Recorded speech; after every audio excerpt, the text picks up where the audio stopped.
اہل ایمان کی نشانی ہے نا کہ وہ دعا کرتے ہیں ربنا آتینا فی الدنیا حسنہ وفی الآخرۃ حسنۃ وقنا عذاب النار،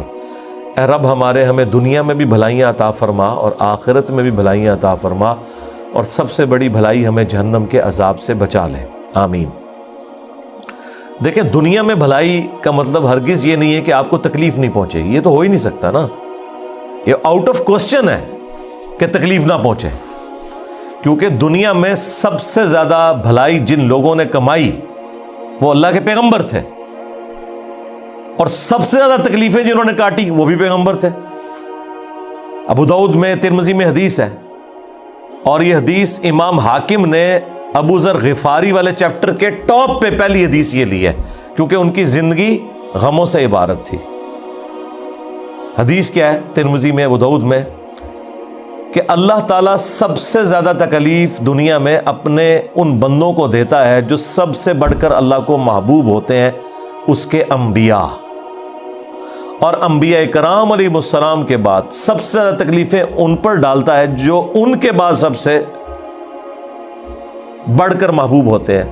اور ان کے بعد ان پر سب سے زیادہ تکلیفیں ڈالتا ہے جو ان کے بعد سب سے بڑھ کر محبوب ہوتے ہیں۔ اور پھر نبی علیہ السلام نے فرمایا کہ انسان مؤمن یہ تکلیفیں جھیلتا رہتا ہے، حتیٰ کہ وہ دنیا سے جب اٹھایا جاتا ہے تو وہ گناہوں سے بالکل پاک صاف ہو جاتا ہے، یعنی وہ تکلیف اس کی غلطیوں کا کفارہ بن جاتے ہیں۔ بخاری مسلم میں حدیث ہے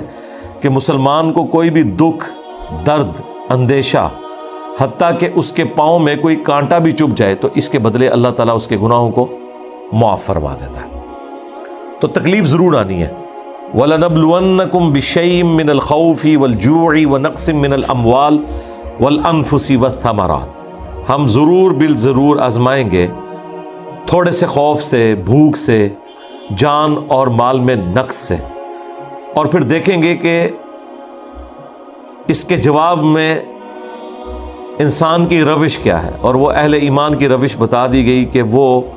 ہر تکلیف اور پریشانی میں یہی دعا کرتے ہیں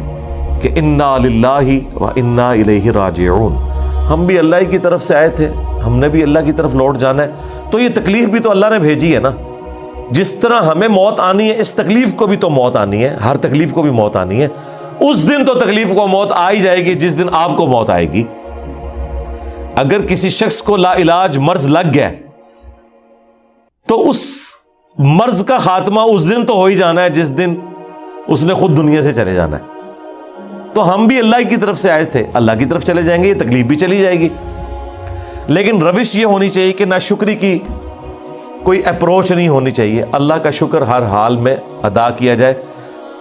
اور اس کے علاوہ چارہ بھی تو کوئی نہیں۔ اگر کوئی شخص یہ سمجھتا ہے کہ اس کے علاوہ بھی کوئی چارہ ہے اپنی تکلیف کو، غم کو غلط کرنے کا، تو ہمیں بتا دے، اس سے بڑھ کر کوئی راستہ، کوئی اور سلوشن نہیں ہو سکتا کہ انسان تکلیف میں اللہ کی طرف رجوع لائے اور کہے کہ جو اللہ کی مرضی، جو میرے ساتھ یہ معاملہ ہوا یہ اللہ کی طرف سے تکلیف آئی تھی، اسی کی طرف لوٹ جانی ہے۔ اور پھر انسان اپنی گزشتہ کی زندگی کو یاد کرے کہ انسان کی زندگی میں کتنے خوشی کے لمحات تھے، ان میں اگر ایک تکلیف کی کیفیت آ گئی تو اس کی وجہ سے وہ خوشی تو ختم نہیں ہوگی۔ مثلا اگر کسی نے 40 سال زندگی کے آسانی میں کاٹے ہیں اور 41ویں سال میں اسے کوئی تکلیف پہنچی ہے، تو اس تکلیف کی وجہ سے جو وہ 40 سال سکون کے کاٹ چکا ہے وہ کیسے زیرو سے ملٹیپلائی ہو گئے، بلکہ اس کے بعد آنے والی جو زندگی ہے وہ بھی زیرو سے ملٹیپلائی نہیں ہوئی، کیونکہ ہر تکلیف کے بعد اللہ تعالیٰ کی طرف سے آسانی بھی تو آتی ہے۔ ان مع العسر یسرا، ان مع العسر یسرا، یہ 2 بار جملہ ریپیٹ ہوا ہے ایک سورت کے اندر کہ بے شک ہر مشکل کے ساتھ آسانی آنے والی ہے، اور عموماً مشکل بعض اوقات لمبی آسانی کے لیے آتی ہے، اس کے بعد ایک سٹیبلٹی آ جاتی ہے۔ عورت پریگنیسی کی تکلیف سے گزرتی ہے، اس کے بعد ایک آسانی اسے ملتی ہے اولاد کی شکل میں۔ تو مشکل کے ساتھ پریشانی اٹیچ ہے۔ آپ ذرا وہ لمحات غور کریں کہ جب یوسف علیہ السلام کو ان کے بھائیوں نے اندھیرے کنویں میں ڈال دیا تھا، تو اس ایک لمحے میں اپنے آپ کو رکھ کے دیکھیں تو زندگی تو انسان کی ختم ہوگی نا. لیکن اللہ تعالیٰ نے اسی میں سے ان کے لیے آسانی نکال دی. آپ ان لمحات کو یاد کریں جب رسول اللہ صلی اللہ علیہ وآلہ وسلم کو مشرکین عرب کی سازشوں کی وجہ سے مکہ شریف چھوڑنا پڑ گیا. اب رسول اللہ کو اس وقت تو نہیں پتا تھا کہ مدینے میں میری وہ زندگی انتظار کر رہی ہے کہ اگلے 10 سالوں کے اندر ٹوٹل عرب میں ریولوشن آ جائے گی اور اس کے بعد بھی چند سالوں میں رومنز اور پرشینز مسلمانوں کے قدموں میں ڈھیر ہو جائیں گے. تو وہ جو تکلیف تھی اس کے بعد ایک اتنی بڑی آسانی آنے والی تھی. تو انسان کو مایوسی کی روش، ناشکری کی روش نہیں اختیار کرنی چاہیے. لیکن یہ ظاہر انسان کے انسٹنکٹ میں، اسی کے اوپر تو آپ نے قابو پانا ہے تو